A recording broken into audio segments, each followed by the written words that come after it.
नमस्कार दोस्तों नेटफ्लिक्स पर मॉन्स्टर्स का सीजन 3 रिलीज हो गया है जिसको नाम दिया गया है दी एडगिन स्टोरी। और यहाँ पर 8 एपिसोड हैं जो कि हिंदी में अभी अवेलेबल हैं। एपिसोड की जो लेंथ है वो 50 मिनट से लेकर के 1 घंटे बीच की है। और ये शो एक रियल सीरियल किलर की जिंदगी पर बेस्ड है। एक बात और बता दूं, ये एंथोलॉजी सीरीज है। अगर आपने इसके पिछले दोनों सीजन नहीं भी देखे हैं तो भी कोई इशू नहीं है, आप डायरेक्टली सीजन 3 को देख सकते हैं। और इस शो के बारे में नेटफ्लिक्स पर कुछ ऐसे लिखा हुआ है, एडगिन की असल जिंदगी की चौंका देने वाली कहानी। एक कुख्यात हत्यारा और कब्र चोर जिसने हॉलीवुड के कई सबसे जाने माने ऑन स्क्रीन हत्यारों को प्रेरित किया, ऐसे इस शो के बारे में लिखा है। और आपको एक बात बता दूं कि इस शो का जो पिछला सीजन था, जो सीजन 2 था, वो मैंने देखा था, वो मुझे बहुत पसंद आया था, मुझे मजा आ गया था उस शो को देख करके। हालांकि सीजन 1 जो है वो मैंने आज तक नहीं देख पाया, मुझे कभी वक्त नहीं मिला। और इस सीजन 3 के लिए, दी एडगिन स्टोरी के लिए मैं बहुत ज्यादा एक्साइटेड था क्योंकि सीजन 2 मुझे बहुत पसंद आया था। तो मैंने बहुत एक्साइटमेंट के साथ इस शो को देखना शुरू किया। और मुझे ये कहना पड़ रहा है कि इस शो की जो पेसिंग है वो बहुत ज़्यादा खराब है, बहुत ज़्यादा ठंडा, बहुत ज़्यादा स्लो ये शो है, बहुत ज़्यादा बोरिंग ये शो है।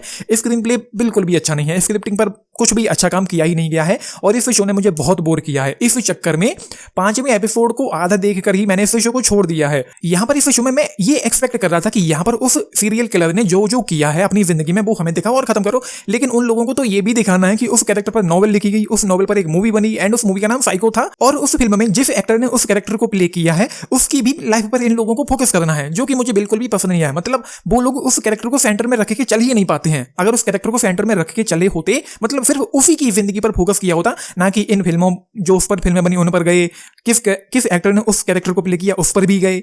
ये सारी चीजें फिजूल थी, मुझे ऐसा लगता है। सिर्फ उसी कैरेक्टर पर ही ये शो फोकस्ड होना चाहिए था। और अगर ऐसा किया गया होता तो शायद 4-5 एपिसोड में ये शो निपट जाता। और यहाँ पर कुछ ऐसी सीन्स थी जिसको देखकर ऐसा लग रहा होता है कि वो इस शो का ही सीन है, लेकिन अचानक से अगले सीन में पता चलता है कि ये एक मूवी का सीन है जो उसी किलर पर बेस्ड है। फॉर एग्जांपल 2 सीन्स थे इस शो में।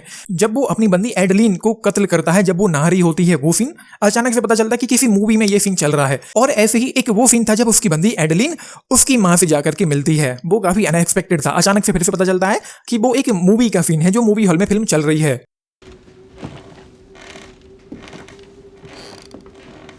मिसेस गीन,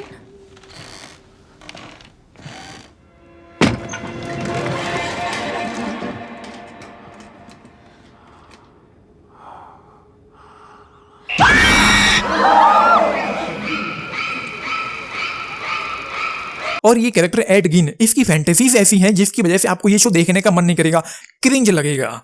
और ऊपर से चीज और है कि उसको हेलुसिनेशन आते हैं, उसकी मरी हुई माँ उससे बातें करती है। ऐसी चीजें इस शो में हमको देखने को मिलती हैं। जैसा कि मैंने कहा, मुझे एक निहायत ही बोरिंग और स्लो पेसिंग शो लगा है जिसका स्क्रीन प्ले बहुत ज्यादा खराब है। इस शो में कोई इंटेंसिटी नहीं है, कोई एक्साइटमेंट नहीं है, जबकि होनी चाहिए थी। इस शो में एक थ्रिल हो सकता था जो कि बिल्कुल भी नहीं है। तो ये है, मुझे बहुत ही बोरिंग ये शो लगा है। आप लोगों ने देखा है, देख रहे हैं, अपने टेक्स लेके बताना। बाकी मैं तो ये कहूंगा कि इस शो को अकेले ही देखना। काफी सारा वायलेंस है एंड काफी कुछ यहाँ पर क्रिंज भी है, काफी कुछ न्यूडिटी भी है। तो ये है, आप लोगों ने देखा है, देख रहे हैं ये शो, अपने टेक्स लेके बताना। बाकी मेरे पास रेट करने के लिए कुछ भी नहीं है। बाकी जो वो एक्टर है जिन्होंने उस कैरेक्टर को प्ले किया है, उसकी एक्टिंग मुझे ऑसम लगी है। बाकी ये जो किरदार है ये थोड़ा दिमागी तौर पर हिला हुआ है, वो पागल है। एंड मुझे नहीं पता कि कितना इस शो में सच दिखाने की कोशिश की है या क्रिएटिव लिबर्टी ली गई है। तो ये है, मैं तो रिकमेंड नहीं करूंगा, मुझे बिल्कुल भी पसंद नहीं आया है। और बड़ी बात ये है कि ये यहीं पर इन्हीं 8 एपिसोड में खत्म हो जाएगा।